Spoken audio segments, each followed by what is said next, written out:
بسم اللہ الرحمن الرحیم۔ السلام علیکم۔ سوال: حضرت واصف علی واصف رحمۃ اللہ تعالیٰ علیہ کا فرمان ہے، عبادت خدا کی، محبت محبوب خدا صلی اللہ علیہ وآلہ وسلم کی، خدمت انسان کی اور عاقبت اپنی، یہی نسخہ کیمیا ہے۔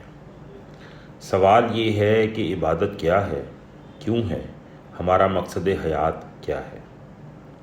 جواب: عبادت ہر اس عمل کو کہیں گے جس عمل کے ذریعے بندہ اپنے رب کی قربت ڈھونڈتا ہے۔ کچھ عبادتیں فرض ہیں، ان فرائض کی رہنمائی ہمیں شریعت میں ملتی ہے۔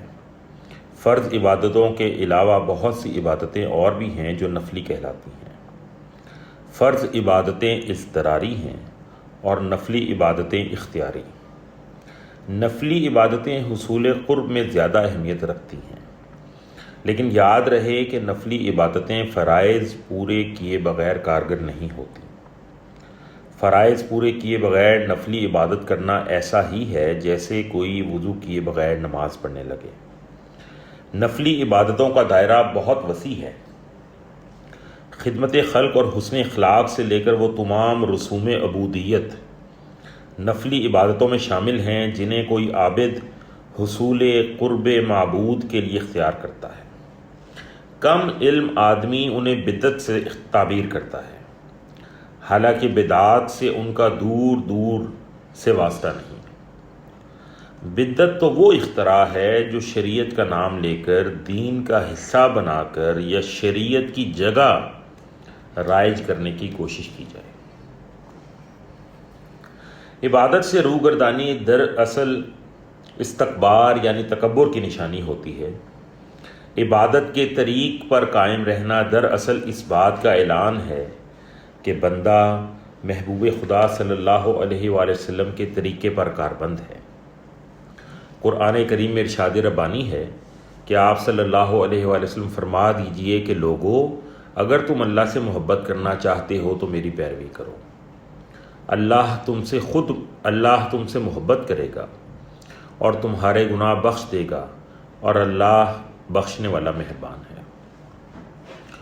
محب کو ہر حال میں محبوب کی قربت درکار ہوتی ہے، اور محبوب ازل نے یہ فیصلہ سنا دیا کہ اس کی قربت کے لائق وہی ہوگا جو اس کے محبوب صلی اللہ علیہ وآلہ وسلم کے نقش قدم پر ہوگا۔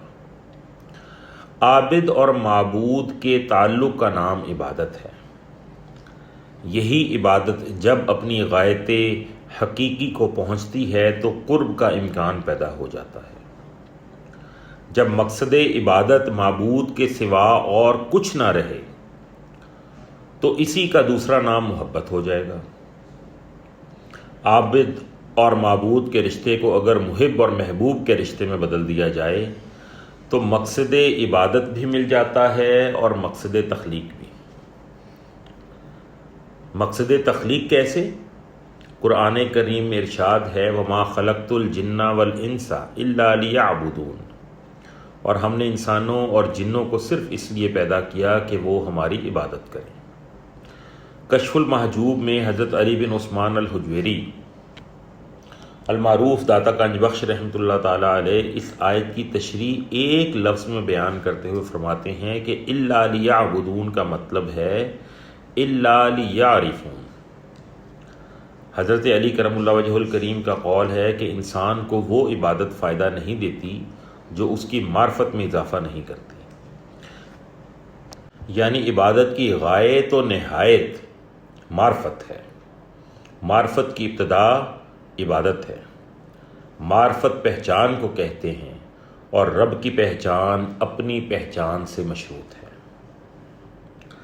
سائنس اور فلسفہ تخلیق کائنات کو کیا اور کیسے کی حد تک بیان کرتے ہیں، لیکن اس کائنات کی تخلیق کا مقصد یعنی کیوں بیان نہیں کرتے۔ انسانی تاریخ میں ایک واحد بیان ملتا ہے حدیث قدسی کی صورت میں، جس میں مقصد تخلیق کائنات بیان کیا گیا ہے۔ ایک حدیث قدسی میں رب کائنات وجہ تخلیق کائنات بیان کرتا ہے کنتو کنز مخفیا فأحببت ان اعرف ففا خلقت الخلق، میں ایک چھپا ہوا خزانہ تھا، میں نے چاہا کہ پہچانا جاؤں، سو میں نے خلق کی تخلیق کی۔ لطف کی بات یہ ہے کہ حدیث قدسی بھی رسول کریم صلی اللہ علیہ وآلہ وسلم کی زبان مبارک سے ادا ہوتی ہے، اور مخلوق کو خالق کی جان پہچان کرنے کا طریقہ اور سلیقہ بھی بارگاہ نبوی صلی اللہ علیہ وآلہ وسلم سے ہی عطا ہو رہا ہے۔